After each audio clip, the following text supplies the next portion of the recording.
자, 오늘은 병자호란이 일어난 과정을 살펴보도록 하겠습니다. 자, 먼저 병자호란이 일어나기 전 조선의 상황을 살펴볼게요. 자, 당시 조선의 북쪽에는 명나라와 여진족이 있었습니다. 자, 당시 조선은 명나라를 아버지의 나라로 여기고 여진족을 오랑캐의 나라라면서 무시했죠. 자, 그런데 세력이 약해져 가던 명나라가 임진왜란에 참여한 이후 더욱 힘이 약해졌습니다. 자, 이때 누르하치라는 사람이 이 틈을 타 여진을 하나로 통합해 후금이라는 나라를 세우고 명나라를 위협했습니다. 이에 명나라는 후금을 막으려고 조선에 군사 지원을 요청했습니다.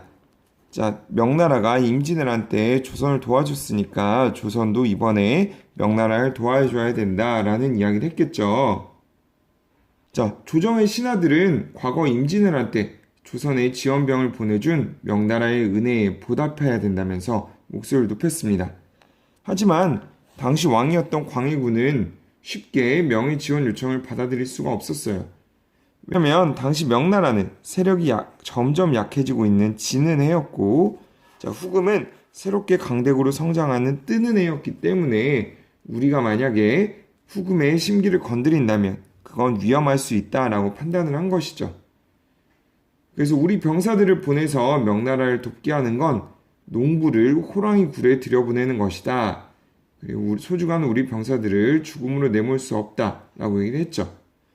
또한 당시 조선은 임진왜란이 끝난 후에 아직 40년 정도밖에 지난 상황이 아니기 때문에 전쟁에 대한 피해 복구를 다 마치지 못한 상태였습니다. 백성들의 생활을 안정시키고 나라를 좀 더 정돈하는 일이 더 중요한 상황에서 다른 나라에 지원군을 보내는 건 아주 위험한 일이었겠죠.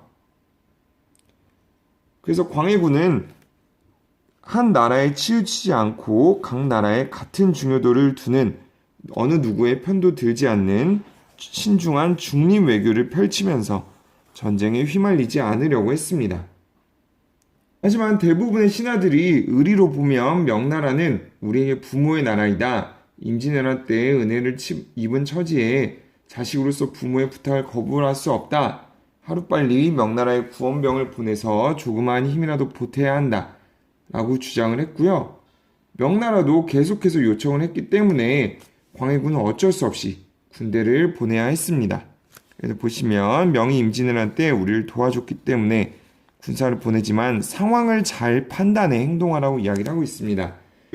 자, 실제로 강홍립은 명나라와 후금 사이의 전투에서 후금 쪽으로 기울자 후금군에 투항을 하면서 큰 피해를 막고자 했습니다. 자, 후금과의 원한이 없으며 명나라의 요구 때문에 어쩔 수 없는 출병을 했다는 의사를 밝히면서 후금과 조선 사이의 관계도 유지할 수가 있었죠. 자, 그러나 광해군의 중립외교 정책을 비판한 세력들은 명나라가 베푼 은혜를 저버린 것이라고 하면서 광해군을 쫓아내고 인조를 왕으로 세웠습니다.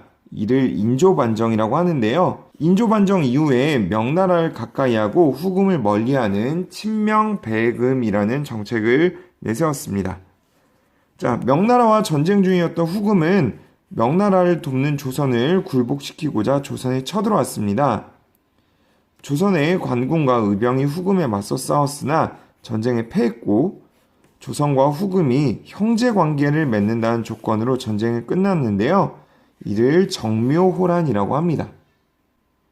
자, 이후 후금은 세력을 더욱 키워서 나라 이름을 청으로 고치고 정묘호란 때 맺은 형제관계를 임금과 신하의 관계로 바꾸자고 하였습니다. 자, 형제관계에서 군신관계로 바꾸자고 얘기를 했는데요.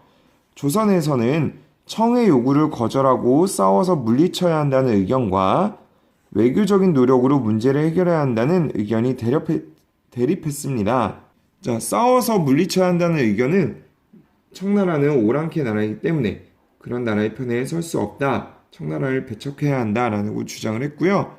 외교적인 노력으로 문제를 해결한다는 의견은 우리가 그동안 커다란 전쟁들을 겪었기 때문에 그리고 훈련된 군사가 많지 않아서 싸우기에는 힘에 부치기 때문에 일단 화해를 통해 싸움을 막고 후위를 도모해야 한다라고 이야기를 했죠.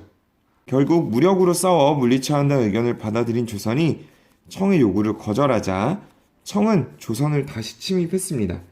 이것이 1636년에 일어난 병자호란인데요. 자, 청태종이 12만 명이나 되는 군사를 끌고 순식간에 한양 근처까지 쳐들어왔습니다. 놀란 인조와 신하들은 남한산성으로 피신해서 청나라에 맞서 싸웠습니다. 자, 왜 남한산성으로 들어갔을까요? 남한산성은 지형이 험준해서 평균 고도 480m 이상의 아주 험준한 산악지대에 있어서 적의 공격을 방어하는 데 유리했고요. 둘레가 12km나 되는 넓은 지역 안에 분지가 형성되어 있어서 전쟁 시 대피해서 머물 수가 있었습니다. 자, 이 남한산성 여러분들 가게 되면 한번 살펴보면 좋을 것 같고요. 자, 하지만 남한산성은 전쟁 준비가 되어 있지 않았고 식량도 부족했습니다. 당시 군사가 13,000여 명, 그리고 식량은 50여일치밖에 없었다고 합니다. 자, 이때 성안의 신하들은 청군과 끝까지 싸워야 한다는 견해와 싸움을 멈추고 화해하자는 견해로 나뉘어 있었습니다. 하지만 상황이 점점 불리해지고 강화도가 청나라에 함락되어서 피란가 있던 왕족과 대신들까지 포로가 되면서 결국 인조는 남한산성에서 나와 삼전도에서 청태종에게 항복을 했는데요. 이 인조가 청태종에게 항복하는 모습을 그린 상상화인데요. 자, 이를 다룬 드라마 속 장면도 한번 같이 볼게요. 자, 당시 300구고두라고 해서 3번 절을 하고 9번 머리를 땅에 찧어서 그 소리가 청태종까지 들리게 했다라는 그런 수치스러운, 아주 치욕스러운 항복의 모습입니다. 자, 이는 서울에 있는 삼전도비에도 그려져 있으니까 여러분들 한번 나중에 또 기회가 되면 살펴보면 좋을 것 같고요. 자, 전쟁이 끝나고 조선과 청은 신하와 임금의 관계를 맺었고 소현세자, 복림대군, 그리고 많은 대신과 백성들이 청나라의 인질로 끌려갔습니다. 조선이 병자호란에서 청에 진 까닭은 무엇일까요? 여러 가지 이유가 있을 텐데 이는 수업 시간에 같이 한번 이야기 나눠보도록 하고요. 17쪽을 보시면 당시 청군과 끝까지 싸워야 한다는 신하의 주장, 그리고 청군과 싸움을 멈추고 화해하자는 신하의 주장이 있습니다. 자, 이런 두 신하의 주장과 근거를 한번 정리해보고 여러분들의 입장을 정리해서 그 까닭까지 생각해보는 것 마찬가지로 수업 시간에 같이 해보겠습니다. 자, 이 부분은 영화 남한산성에도 나와 있으니까 나중에 또 기회가 되면 살펴보시기 바랍니다. 자, 오늘은 병자호란이 일어난 과정을 같이 살펴봤습니다.